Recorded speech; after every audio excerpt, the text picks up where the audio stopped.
butterfly plant. They do enjoy it, and it is a very hardy perennial that we can depend on coming back and being beautiful every year.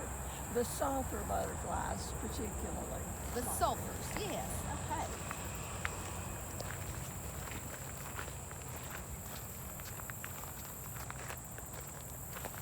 Let me see that we have a kiosk where we can put information sheets and notices of various kinds that people appreciate because we have to replace these sheets from time to time. They are taken and appreciated.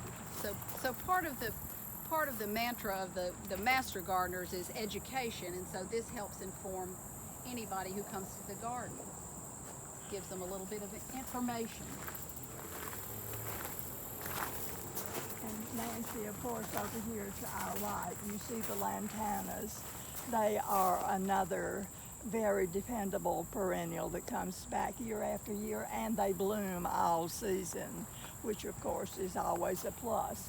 We have other really nice plants that only bloom for a week or two, and they're worth having, but these standbys like the zinnias and the lantana and perhaps the black-eyed Susans are just things that we depend on being here all Really, season. and I'm looking over as you say that, and I saw 4 or 5 butterflies on the lantana as you were speaking. So let's go see if we can catch a few butterflies in their habitat.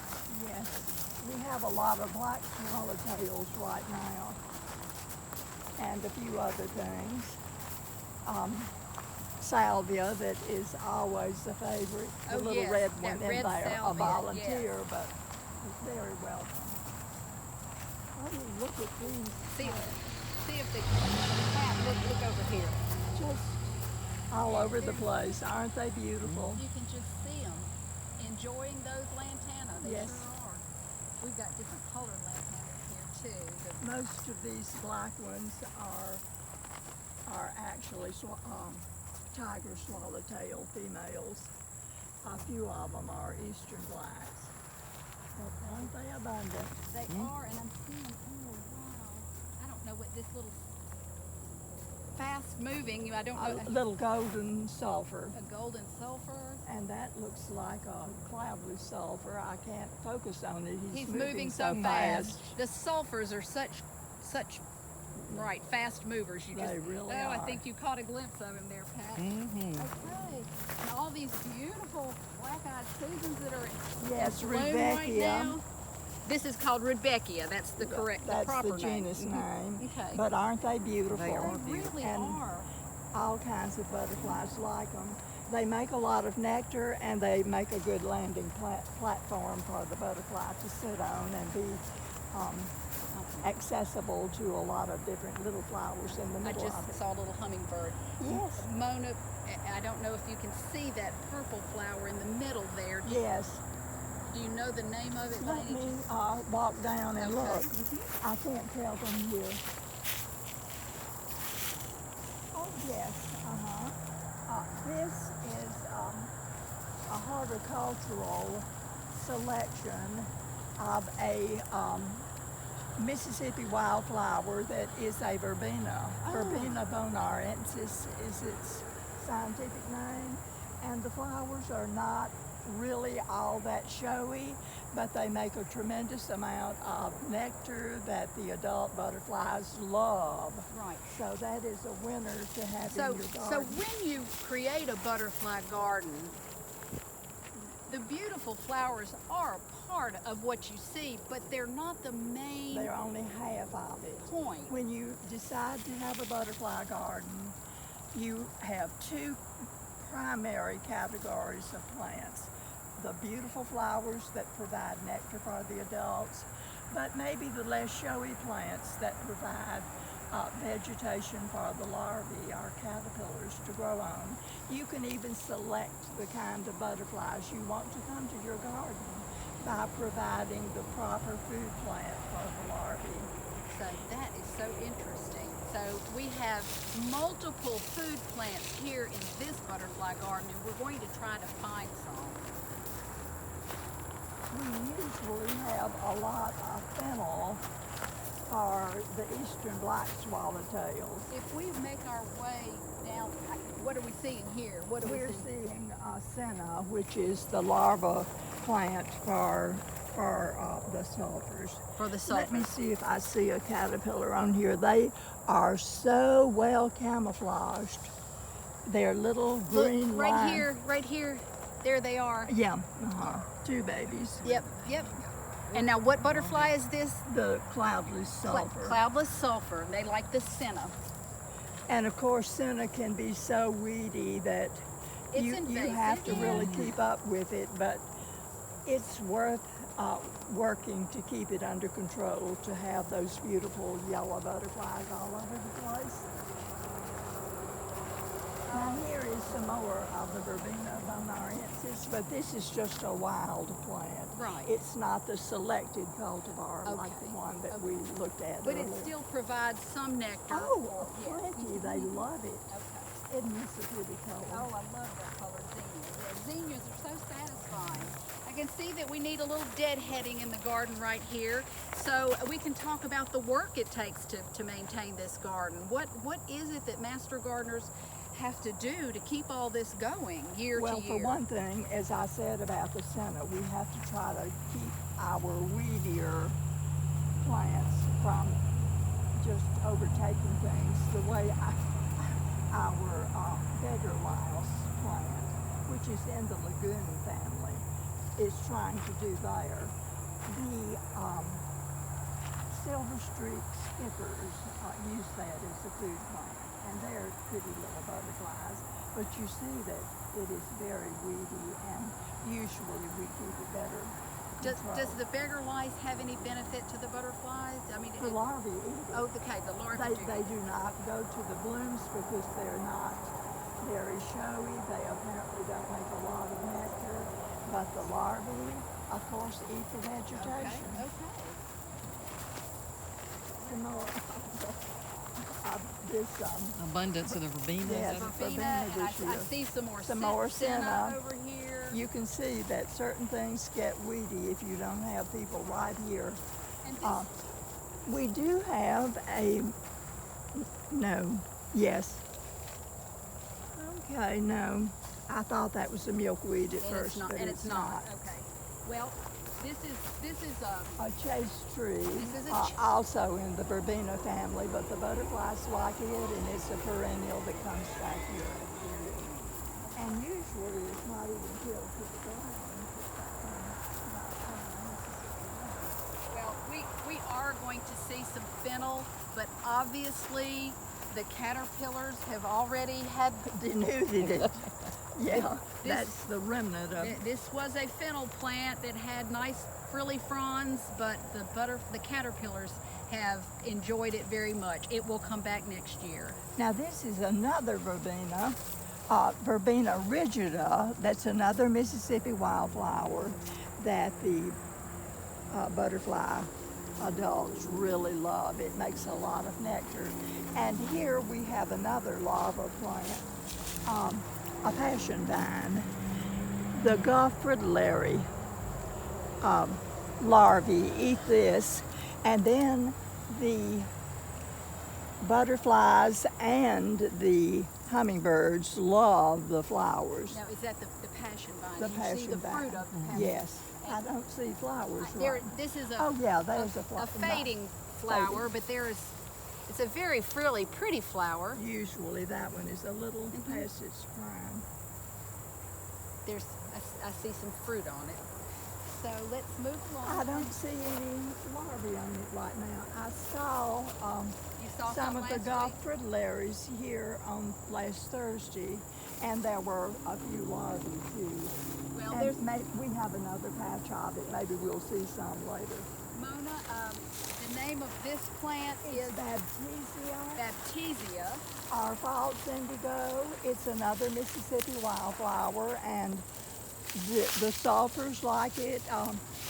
Is This this one- a feeding plant for larvae, or is this a We nectar were plant? hoping that the sulfurs would like it as well as the senna. They do not. Okay. But all of them like the flowers. It Okay. blooms with purple flowers earlier, and you see that it reseeds itself, but not to be weedy.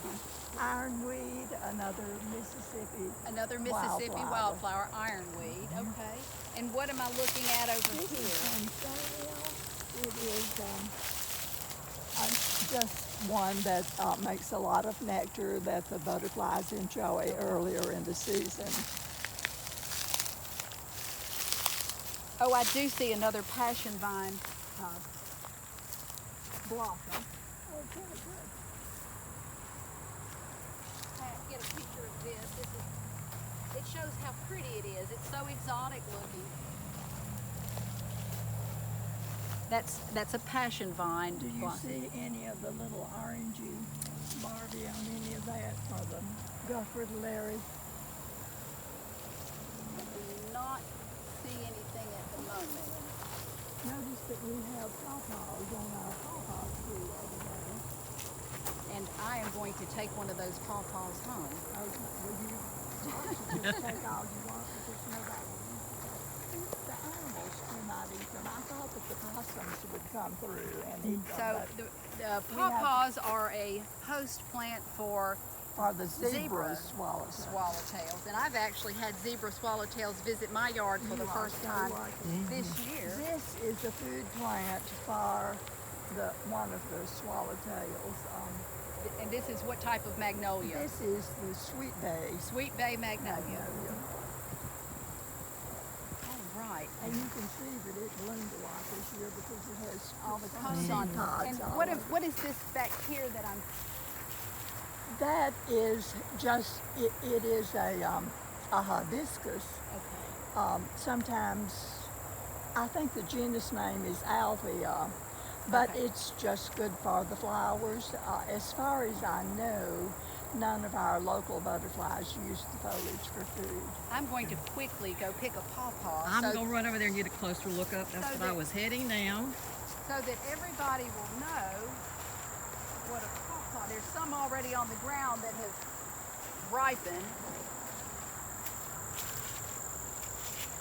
We have a European pipevine down here that the pipevine Well, this is a pawpaw, and this one is already split open, and I'm just going to show you what it looks like. It's got big seeds in it, and I will tell you, I'm not going to eat this one because it was already cracked open, but I will take this one home and eat it because Mona introduced me to It's a little pawpaws. bit of a developed taste, but I like them myself. It's a very I have a tropical little tasting. grove of them at my house. Behind you, Pat, there is an aster, the white aster, fall aster, and the butterflies like that really well too. Another Mississippi wildflower. I want you to, Get back over here. I just want you to get a picture of that that. would be a good picture. Yes, you spotted See how it, the and I didn't pawpaws see it. grow up in the tree. Kind of like a bunch of bananas. Yeah, it does. So there used to be a little childhood song about put a pawpaw in your pocket, Yeah, pick it up picking a up pawpaw, pawpaw, put it in your pocket. Yes. I guess that would have been a better picture of the But tree. until a few years ago, I'd never seen a pawpaw. This is the European pipevine. We don't have much of it because they eat it up almost as fast as it can grow. That the Stay- pipevine swallowtails grow on. Here's a people little cut it bit down. more. You see, it puts out rhizomes. Well, and that's comes good up to all that's over good the to place. identify. Yes. We need to have lessons. On knowing what to. What to pull. This was the magnolia, the bay magnolia. Do you know what we haven't passed by yet? We haven't passed by just a butterfly bush. I know we've had some out here before. Well, there's one in the middle of all that beggar lice. Okay. Patch up there. So, and what am I looking at over here, Mona? This is a button bush, and the butterflies like those blooms. Like these. These are almost ready to open. Okay. And it blooms more heavily in the spring, but it does put out a few all along. And it is a little bush and is something we can rely on coming back year after year. And more for No, verbena ridgeberries, what this one is. And Auntie's sweet little passion. Yes, and I'm looking Time flower. to see if I can see any caterpillars.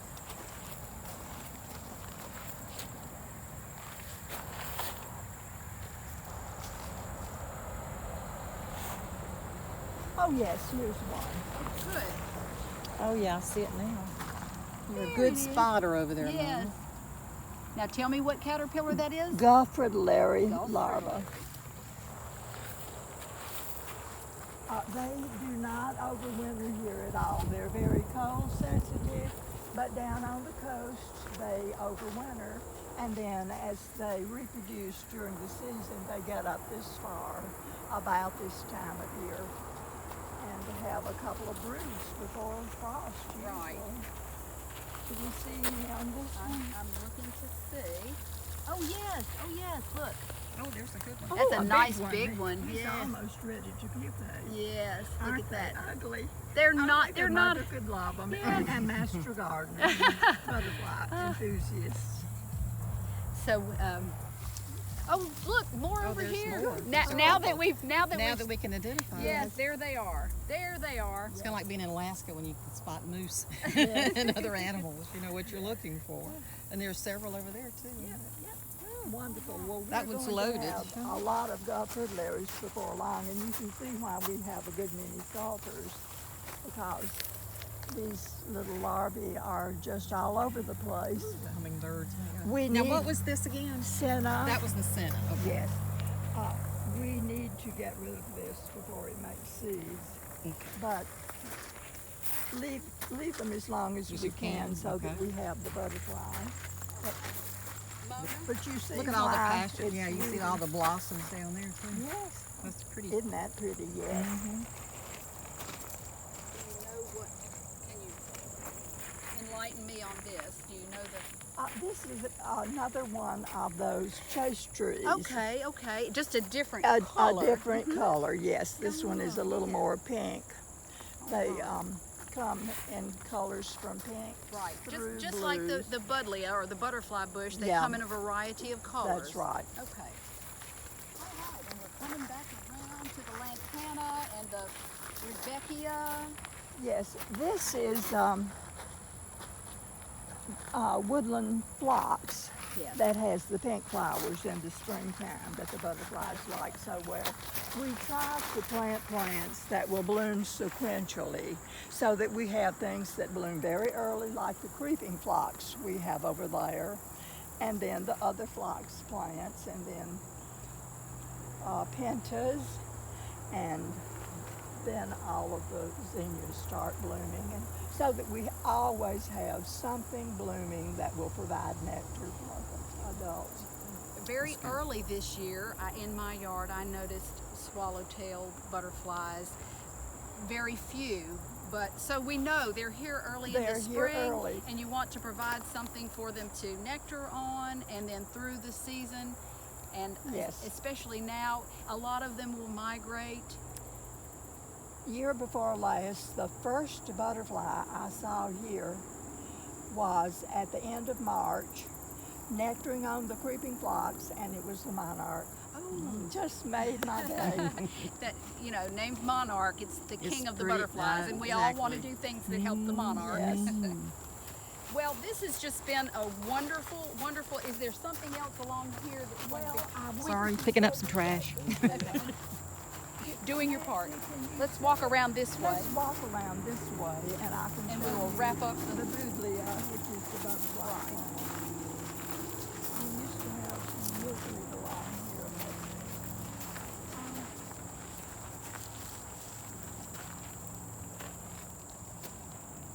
Nope. That's not the milkweed. Nope. But this is the butterfly plant. Like that here. I am very sorry to see this. It is not a butterfly plant, and it is so weedy.